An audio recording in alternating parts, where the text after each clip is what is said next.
We are just 2 weeks and 2 days into this war with Iran, into a war against a fanatically Islamist regime that has armed itself to the teeth with rockets and missiles and drones, many hidden deep underground.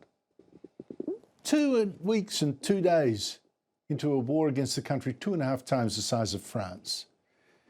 Yet all you hear at the moment is politicians and journalists and activists saying, well, it's already a disaster. Iran hasn't surrendered. It's still firing a few missiles, still hitting oil tankers in the Strait of Hormuz, cutting off oil exports from the Gulf.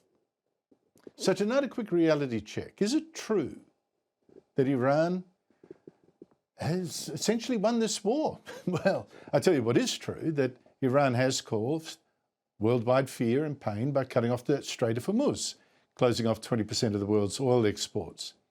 And you see the results here, which will get worse if that's not solved. But let's cut to the chase. To start with, if you've got a regime that's trying to save itself by firing at a dozen of its Muslim neighbours, including at hotels and airports and ships, and trying to cause a worldwide economic collapse, doesn't that prove that this regime is mad and can never be trusted with ballistic missiles, let alone a nuclear weapons program? But is this war really going so bad? It's true. Iran blocking oil tankers in the Strait of Hormuz could be hugely damaging if it goes on for a few weeks. But Saudi Arabia predicted this decades ago and has built a pipeline right across the peninsula to pipe oil to a port in the Red Sea, Yanbu, away from Iran.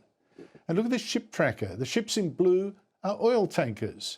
Around 50 are now sailing to Yanbu to pick up fuel. You can see it. That won't, of course, make up for the loss of oil from other Gulf states, but it will make a difference. And there's more. Iran has agreed to keep sending its own oil to China and India and anyone else that's against the US and Israel. That doesn't help us directly. But oil that China and the others buy from Iran is oil that they don't need to buy from the rest of the world market. So it does help us. The US is meanwhile sending the USS Tripoli from Japan with the 31st Marine Expeditionary Unit on board. That can carry out special air and surface operations to protect shipping in the Persian Gulf. Should be in theatre in 2 weeks. And Trump has also asked the European countries, or a number of them, and China to come help protect shipping in that Strait of Hormuz. But so far, they're refusing. That's on them then. And so is Australia refusing, according to Resources Minister Catherine King today. But we won't be sending a ship to the Strait of Hormuz. We know how incredibly important that is, but that's not something that we've been asked or we're contributing to.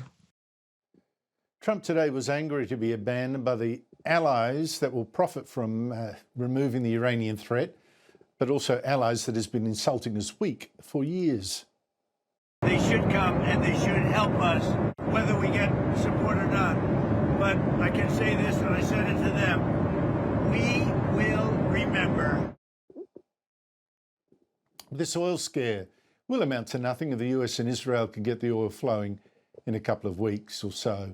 Or in the real war, fast. And that's what's been missing in so much of the analysis. The real war is not to change the regime, as so many journalists keep saying, but to destroy it as a military and terrorist threat for a generation.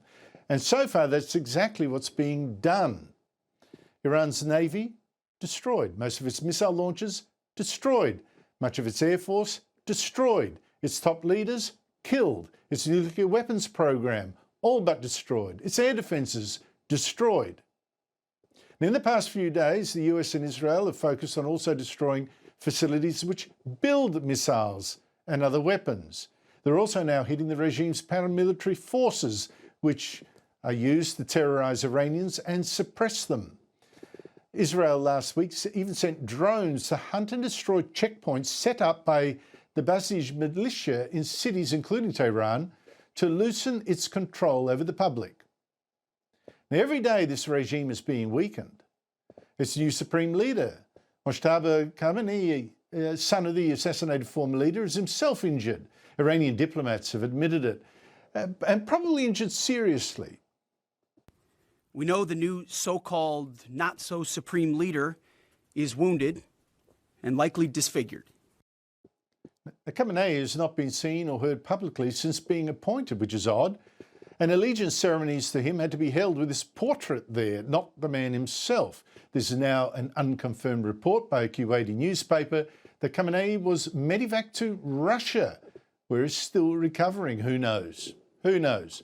But the war to destroy Iran's power is going well, and with just 13 US soldiers killed, which is astonishing. Now, of course, it isn't finished. The commentators are going, are we there like children must live in, TikTok land, everything finished in 60 seconds. The war isn't like that, not against a military regime like Iran. There's still more to do, obviously. Iran's enriched uranium still hasn't been found and removed. Bunkers of missiles still haven't been found and destroyed. And the Strait of Hormuz is still closed. And not all of this may even be done before Trump and Israeli Prime Minister Benjamin Netanyahu decide enough. They've done enough, and the cost of going on is too high. Their victory will not be perfect, which war is ended perfectly. And many people in the West will call it a failure, whatever the result. They hate Trump and America that much. And all you can do is look at the results. Has the Iranian threat been removed for now? If so, that's a win.